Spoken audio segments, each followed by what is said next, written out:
Hello, buddy, and welcome to Amateur Cast, where I get you and your replays to be casted for my entertainment, and hopefully to help you improve a little bit as well. I'm your host, ZookaMan, and we're going to be going into a ZVZ. Without further ado, I'm going to go ahead and introduce our players. In the bottom left-hand side of the map, Overgrowth Ladder Edition, we have MoonRise, representing Clan Magus, I believe is how you pronounce that. And his opponent on the opposite side of the map, also going to be Zerg. We have Axiom as the green Zerg player, representing NFCS, which I'm sure stands for something, of which I do not know what. We are going to be seeing a 9 pull from Axiom at this point, which is obviously going to be showing that we're going to be seeing a little bit more of an aggressive opening from him. We'll be kind of interested to see if he drops down gas soon. Probably, I would have to assume with this early of a pool, it's just kind of, it happens a lot where you see the gas coming down so that you can get the metabolic boost out earlier, so that your Marines are, or not your Marines, so that your Lings are a little bit more effective. On the opposite side of the map, MoonRise is just going to be saving up his drones. I believe he's going to be going for a 15 hatch, which means that he'll be in a little bit of trouble here once those Zerglings start taking the field. He does have a drone coming in around the main base. He is going to scout that the pool is up, but we aren't going to be seeing any gas at this point, so it's just going to be going up into a couple of Zerglings here and there. We have about 6 more on the way. MoonRise is going to be dropping down his own and is going to be getting out his metabolic boost. But this might be a little bit more difficult for him to defend, considering that the Zerglings are already on their way across the map. And that's a little bit annoying to have to deal with.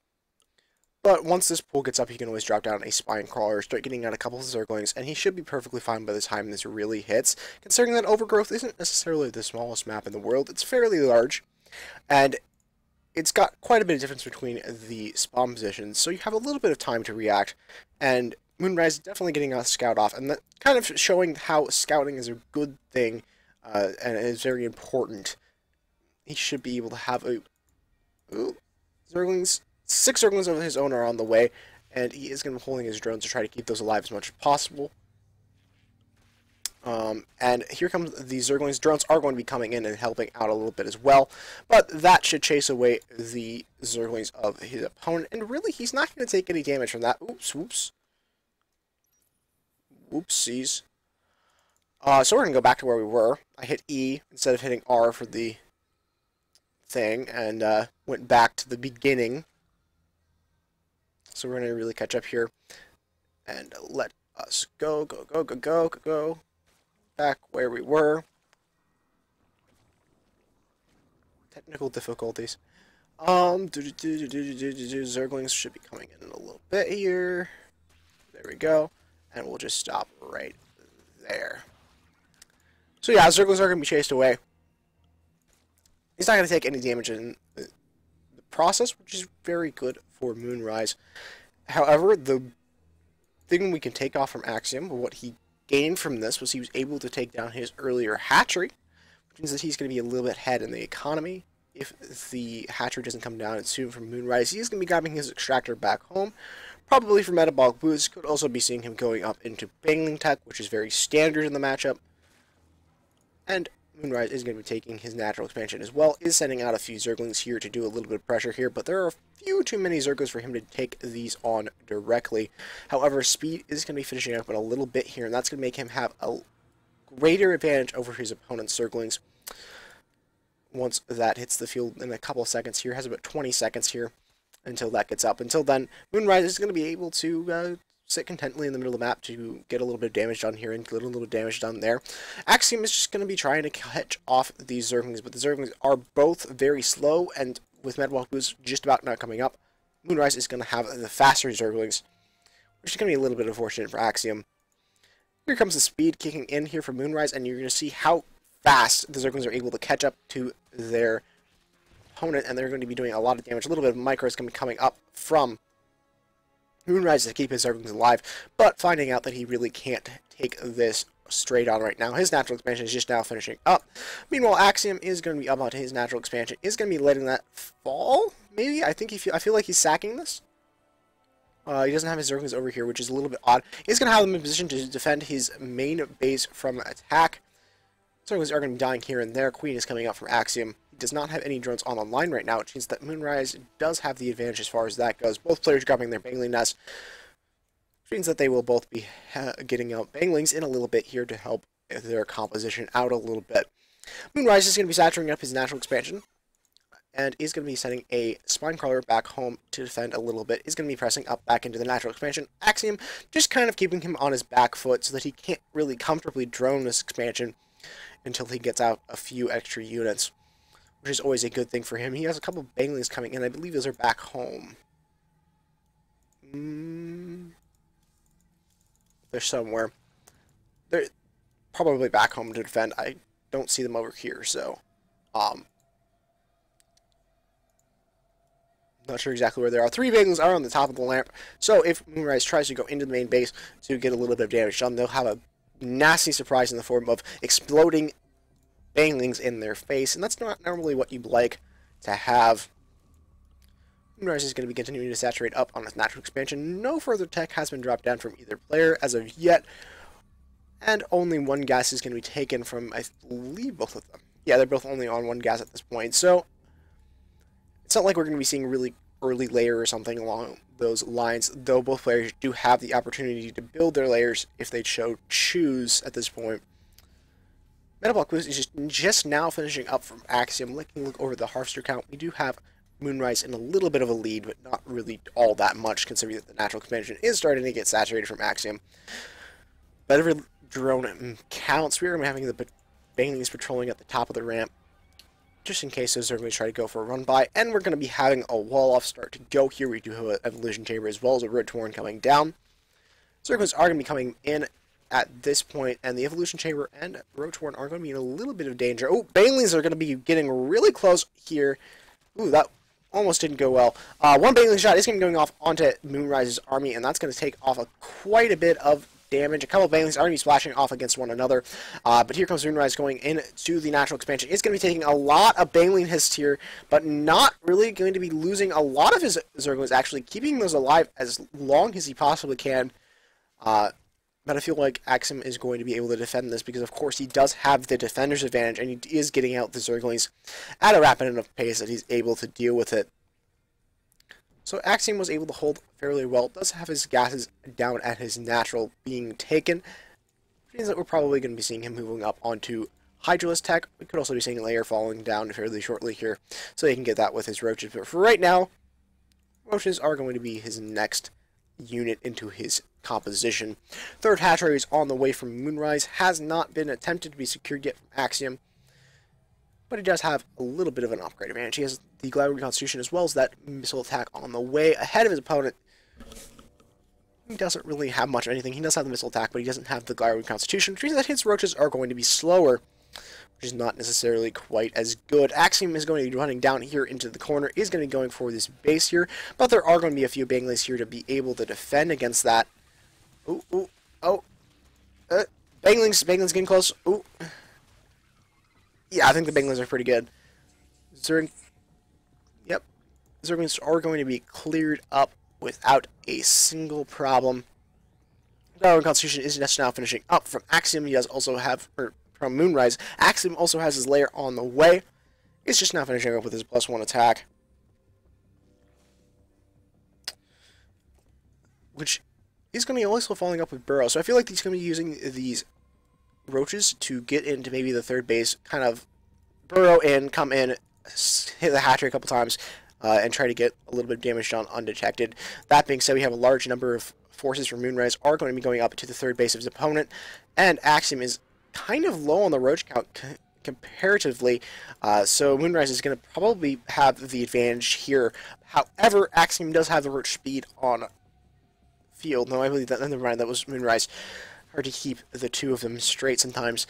We're going to see the Roaches engage one another. 3rd base is in a little bit of danger. I'd say cancel this right now because your Roaches are so close. You cancel it. Cancel it. Otherwise, that's going to be a free hatchery. He isn't going to cancel it, which is going to be a very, very bad thing. I mean, He's going to be getting out a few units now. He does have a Banglings on the way, but I feel like MoonRise is probably going to be able to do a little bit of damage here. And of course, when I said that, he decided to back up. Looking over the army value, we have 54 to 43 in favor of our blue Zerg player, which is just fantastic at this point. We also seen Roach be coming up a little bit late for Axiom 2 +2 attack coming up for both players at this point. We also seeing the Carapace as well, which is that both players are keeping up fairly well on their upgrades. We do have an Overseer coming up into the natural. That's going to be chased away by the Queen. A lot of Roaches are on the field right now. We don't see anything really further from that tech path. No Hydralisk. Lair is on the field for both players, I believe. Yep. So they do have the ability to continue up on a higher tech. But it looks like for right now, it's just going to be Roach versus Roach. Wow. 40 supply lead in favor of MoonRise at this point, which is just really good for him. He's going to be going up into the third. Nope, he's going to be going straight for the natural expansion. He might get a little bit caught off here, but I feel like he has the Roach numbers in his favor.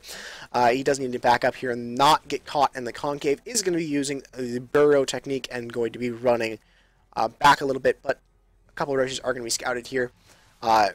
And I feel like MoonRise is just going to have a little bit of a better arc here. He has more Roaches. He's getting them all out together the way that they probably should. And we're seeing Axiom start losing his units here very, very slowly, but very surely. And I feel like this is a good point for MoonRise. He's going to be able to move into the natural expansion. He's going to be corrupting the evolution chamber. I believe that's what the ability is.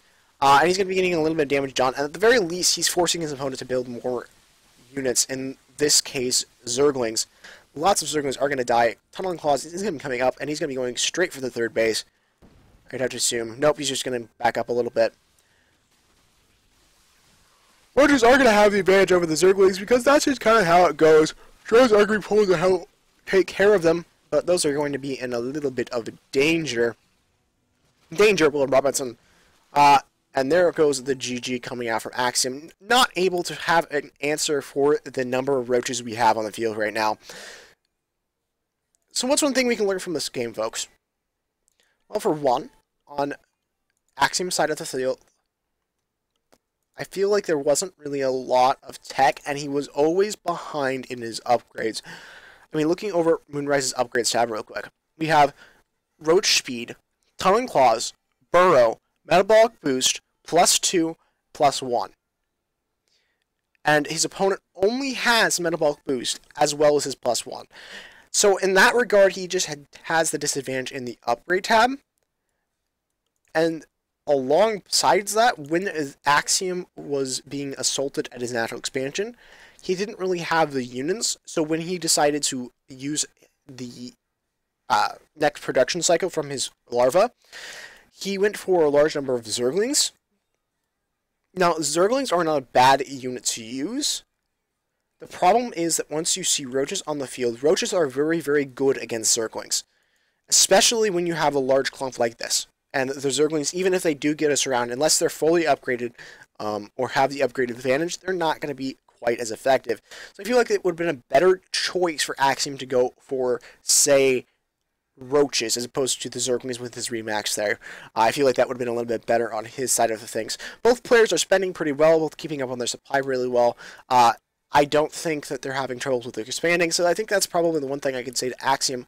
On MoonRise's side of the field, I like that he was able to do his upgrades efficiently and he kept on top of them. I like this Roach kind of push. I do like the fact that he had Tunneling Claws behind this, so that if he had to retreat, he can always burrow, back up, retreat, come back up, heal when his units are healed, and then push back in again like we saw him do a little bit there. I would have to say probably the only thing I would have to say for MoonRise is to work on his tech a little bit better. And when you push in with this, I would totally not be opposed to seeing a fourth base drop down and start moving up into either Hydralisks or lay down the Spire so that you can get up on Mutalisk production, whichever one you choose. But at this point, pretty much knew that he was going to win it anyways. So, before we sign off tonight, there's a couple of announcements that I want to let you guys know about. First and foremost, at the end of the week, Friday and possibly Saturday at 7:30 Central Start Time, which is the time zone I live in currently, hence why we're starting it then, I will be hosting a tournament, likes of which will never be seen again.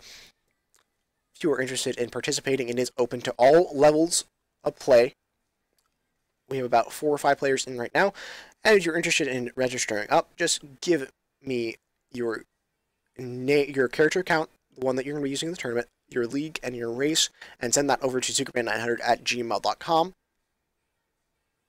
And we'll get you signed up from the tournament. Another little bit of a tidbit here, if you guys would like to see any more casts from me, or continue to cast from me, feel free, if you would like to send replays over to ZookaMan900@gmail.com, and I will go over your replays, and I will cast them.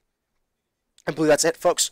So thank you all for joining, all for watching, all for subscribing, commenting, all the fun stuff. If you enjoyed this, please subscribe, as well as like, comment, and all that fun stuff. Check out the description below for stuff like my streaming on my Twitch TV and my other social media sites, so that you can get in contact with the information of when I'm going live and stuff like that. Now, I believe that's all of everything that I need to say, folks. So, that all being said, thank you all for joining me, and this has been ZookaMan, and we'll see you on the next cast.